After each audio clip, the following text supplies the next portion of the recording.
বিসমিল্লাহির রহমানির রহিম। প্রিয় দেশবাসী, আসসালামু আলাইকুম। রক্তস্নাত জুলাই আগস্ট 1 বছর পর আমাদের মাঝে ফিরে এসেছে।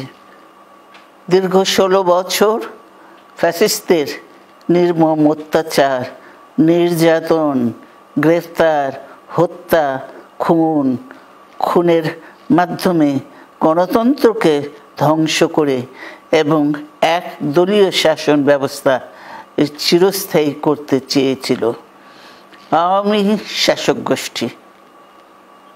ছাত্র জনতার সম্মিলিত অভ্যুত্থানের মধ্যে দিয়ে ফ্যাসিবাদদের পতন ঘটেছে। সুযোগ সৃষ্টি হয়েছে নতুন করে বাংলাদেশকে গড়বার। এই আন্দোলনে যারা শহীদ হয়েছেন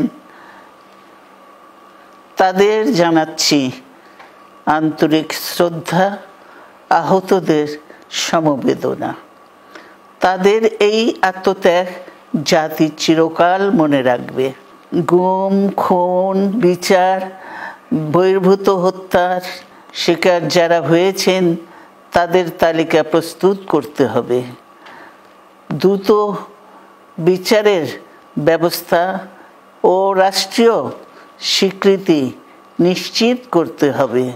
প্রতিটি পরিবারের সম্মানজনক পুনর্বাসন ও নিরাপদ ভবিষ্যৎ নিশ্চিত করতে হবে। প্রিয় দেশবাসী, আমাদের সামনে যে সুযোগ সৃষ্টি হয়েছে নতুন করে গণতান্ত্রিক ব্যবস্থাকে প্রাতিষ্ঠানিক রূপ দেওয়ার, তা আমাদের দ্রুত সম্পন্ন করতে হবে।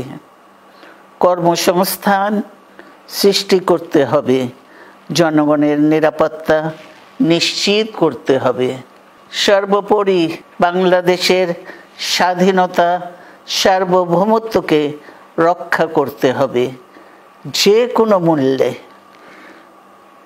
বীরের এই রক্তস্রোত, মায়ের অশ্রুধারা যেন বৃথা না যায় তা নিশ্চিত করতে হবে।